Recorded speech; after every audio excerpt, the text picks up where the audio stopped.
Okay, so first question, just some questions from the internet. Do you have to exercise on Ozempic? You don't have to, but you really, really You should. don't have to do anything. Right. You really should for a lot of different reasons. If um, you, it helps to avoid some of like the biggest drawbacks, like muscle wasting and things like that. And it also, like any other weight loss drug, it helps to actually lock in those habits. Because yes, like Ozempic, GLP-1s, all those things, they are different from other weight loss drugs in that most weight loss drugs are just stimulants in some capacity that ramp you up so high you have no appetite. GLP-1s actually address a very common issue of like insulin resistance that many people have in varying degrees. So that's different. But any medically assisted weight loss is still going to need to be supported by habits, or the moment you come off of it, you're going to have to eventually start over. So that will help. Yeah, and it's not that like this is where people run into it of like, oh well, so and so took it and they didn't exercise and they lost weight. Like, Yeah. yes, like it is a magic pill in the sense of like it will work if you don't exercise. It won't work as well, but if you take it Mm-hmm. long enough, the weight will fall off. It's a well designed drug in that Mm-hmm. sense. Like it does its job. Right. But as soon as you come off the drug, because you can't be on it forever, if you didn't make any really sustainable habit change, like starting to work out, walking more, some changes in the kitchen on your nutrition, all that weight's going to come back. And it's going to be tough to do it again, not only from a mental standpoint of like, oh, good Lord, I have to do this all over again. Mm-hmm. It takes a toll on your body and your metabolism in a sense of like, it's your body's just kind of getting pulled in different directions. Who knows how your body responded to the drug on a hormonal level? It's really still too new to know what it will do, Mm-hmm. person to person. It's also out of our scope Right. to you know have any Talk to any talk about about side it or effects. speculate. Yeah. That's the word I'm looking for. Um, so it's just in your best interest to like for life after the GLP-1 that you don't have to do this again. So this is Right. your one time doing it. Don't look at it as a magic pill. Look at it as it is an additive. It is going to supercharge everything. Mm-hmm. It's a very powerful additive. Like it's going to get you to where you want to be faster, um, and it's going to help you be able to come off of it faster. But then you have in place working out however many times a week that you are that works for you, and you made some changes to your nutrition that weight will come off or that weight will stay off once the drug helped you get to that point. I think that's basically Yeah. I the mean, gist of it. the other thing to add is like if you haven't actually talked to a medical provider yet and you're just kind of like considering it, from the clients that I've had that have been on it, which is like a handful at this point, every medical professional that is responsibly prescribing GLP-1s is going to tell you that like you need to eat your protein and you need to work out, partly to help mitigate at least some of the side effects. Um, and some like the main one that they talk about mitigating is like again muscle loss, bone and joint issues.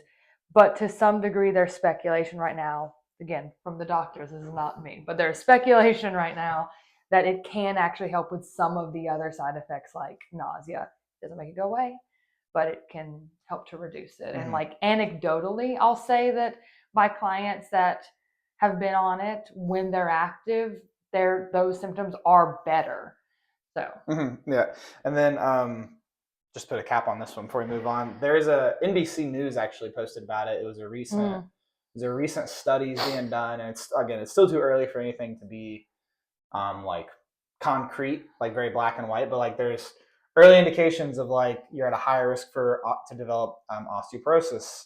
Am I saying that right? osteoporosis. I always want to say cirrhosis, which is totally different. That is different. Yeah, Bone loss osteoporosis. basically is the Yeah. big concern if you're taking a GLP-1 and not doing any exercise. Like weightlifting, totally outside of this topic, is great for building bone mass, reducing your likelihood of that happening. So if you're taking a drug to where even if it's a 5% chance, more likely you could have some bone loss, increased risk of injury relative to your bones, building some muscle around those bones, increasing the density and the mass of those bones is going to help mitigate and reduce that risk, if not make it totally go away and just cancel out the elevated risk that drug brings. So that's some recent like over like a few years, I think like the studies and research was More being like done. concrete. So they Yeah. have a good like it's still really early in the drug, but like It's just further like actual data and science saying like you should lift some weights while you're taking this drug. Not because you won't lose weight if you don't. It's that it's going to keep you healthy. It's going to reduce your risk of injury, and it's going to make it to where you can finally get out of that yo-yo that you've been in for who knows how long. And this is the last time you'll have to lose weight, not just another chapter in the book. Yeah, because that's kind of what's unique about GLP-1s compared to weight loss drugs is most weight loss drugs just put a block on appetite and hope the rest fills in. GLP-1s are actually taking all the stuff that happens when you exercise and eat well and expediting it. Because when you eat whole foods, you usually help address insulin resistance because you're not eating as much like high glycemic index foods. So it's taking those factors that help with weight loss and just kind of like zooming in on them. So then if you compound it with all the stuff you're supposed to do anyway, you'll get the results that people talk about. Right. Like very, very rapid as opposed to like losing like a pound a week, which can be done without it. Yeah, that was how these drugs were originally made for people with diabetes. And right. Diabetes happens because of insulin resistance and partly, blood sugar being high, very much elevated. Those two go hand in hand. This drug was to help that, and then they saw the weight loss results happening. They're like, oh, a lot of people need to lose weight, and then that's when that big boom a couple of years ago of like Ozempic's everywhere. So yeah, you in short, yes, you should work out. It's just gonna be to where you don't have to ever do this again. It's gonna keep you healthy, reduce your risk of injury, all those things, and make it. These drugs aren't cheap, so it's gonna be. It's been your. If you need to look at it from a financial lens, which I love to do, like if you're looking at how can I not waste my money, work out while you're taking these drugs. Because they ain't cheap, better. So don't flush your money down the toilet with that weight coming back like 6 months after you come off the drug. Right. You good? Yeah, I think that was it. Cool. I could keep going forever, but we have more questions. Yep. So this is the one we've heard probably the most over our careers from our women clients, which are more of our clients than not. Will I get big and bulky from lifting weights while exercising on GLP-1s, such as Ozempic, Mounjaro, Zepbound, etc.? GLP-1s are not steroids. They don't do anything like steroids. So definitely not with the drugs. If anything, because GLP-1s are likely or have the potential to cause a little bit of like muscle wasting, you're probably less likely to get bulky on these than if you're just working out. And that's already, you're not going to get jacked by accident. It's incredibly hard to get jacked, man or woman. Yeah. It's even harder as a woman. And like it has to be a very specific thing you set out to do. Yeah. Even genetically gifted people don't do it by accident. Yeah. Like you have to be in a caloric surplus. You have to be, your training program has to be built around like, I want to get big and bulky. It's like very few people, like they just pick up 5 pounds and they're big and bulky. I've worked with one person who she was like that. So we did have to be very careful. But like everyone else, it's like, you're going to tend to tone up and just burn more fat. You have to be in a, like I said, caloric surplus. Your program has to be built around that. None of which those things you're going to be doing if your goal is weight loss. Lifting weights comes in a lot of different forms, or resistance training comes in a lot of different forms. Some people resistance train with bands or cables or just body weight exercises. That's still, but even if you're doing like barbell stuff and lifting heavy, that doesn't mean you're going to get you're not going to turn into a bodybuilder just by lifting some, elevating past the little pink weights on the treadmill. The opposite actually is what tends to happen. Yeah. It's a fair concern, but you have to be like you said, genetic freak for that to happen. Yeah. Outside of having a weight loss goal or not, so it's incredibly unlikely. Yeah, especially if you're on a drug that's more likely to do the opposite. That's not a risk. Like when you're on GLP-1s, your priority should be building as much muscle as possible to avoid muscle loss, which I've said that a few times, and I feel like I should probably clarify that like if you're worried, I'm sure that some people, if they're like really worried about being bulky, they will be like, oh, well, muscle loss isn't a big deal. I don't want muscle anyway. But your joints want muscle. Like if you want your joints to stay together and not hurt and not have pains, that actually can happen with like extreme weight loss anyway. Extreme being like anything that's over like 60, 70 pounds is considered like extreme in that your body has to recalibrate. People who just lose weight without medical assistance that are in that bracket of like 60-ish pounds or more will actually experience joint pain because their body has to recalibrate. Their pelvis will have to like come back together effectively depending on where they carry their weight. So if you lose it rapidly, your body doesn't have nearly as much time to do that recalibration. So strength training is very important to kind of give your joints the support they need to stay together. I'm very much simplifying it, but that is the gist of what happens with like significant weight loss. And the faster it is, the more important it is to avoid pain, that you have muscle. It's like among coaches, it's one that like, you know, gets eye rolls of like, oh yeah, if only it was that easy. Boy, it does just happen like that, getting big and bulky, because there's lots of people in the world who they want to get big and bulky, and it's really, really hard to get big and bulky. Me too. So it is incredibly hard to do unless you're really gifted or you're doing a program meant to have you big and bulky, upping your resistance training 2-3 times a week from 0, if that's currently where you're at. It's not going to make you big and bulky. It's actually going to help you lean out faster. And I think we've hammered home how it's going to keep you safe. So in short, no, you're not going to get big and bulky lifting some weights. Yeah. And just to make sure, because I know that someone might hear like your one anecdote of the person that happened to and think, well, what if I'm that one person? You're not. That's so rare. I've never had anyone that's she was like an Olympic level like water athlete. Like she was like a rower. She had like an insane base level of strength. She is the exception. Right. Very, very, very rare exception to the very general rule. Yeah. So that's usually the case. So someone who, if that happens, they already had like a very intense athletic history, usually starting young. So their body really knows what to do when it starts to lift. So it just will do it faster. Lifters that will happen. If you've never lifted before, even if you have, like it's just not. It's not just like, it's like serious, like Olympic level lifting you would have to do for that to. So. Okay. Very unlikely that that's you. Last one. What are the benefits of working out while on semaglutides? Semaglutides are the GLP-1s, just another synonym, basically, or the nerdy, science word for it, basically. Yeah. We've hammered home how it can help reduce your risk of injury, bone loss, all that stuff. Even more so, just lifting weights. Again, everyone is worried about being big and bulky and think that's the only point. Lifting weights helps regulate your hormones. That's part of what the GLP-1s are doing too. A lot of people on GLP-1s are peri or pre-menopausal or going through menopause or even post. Lifting weights helps in regulating all of those things and mitigate those side effects, which is an added bonus. It's going to help with your energy, help you build some confidence. I think confidence is like the most powerful thing in the world if you can build some of that. So if getting a little stronger will help with that, more power to you.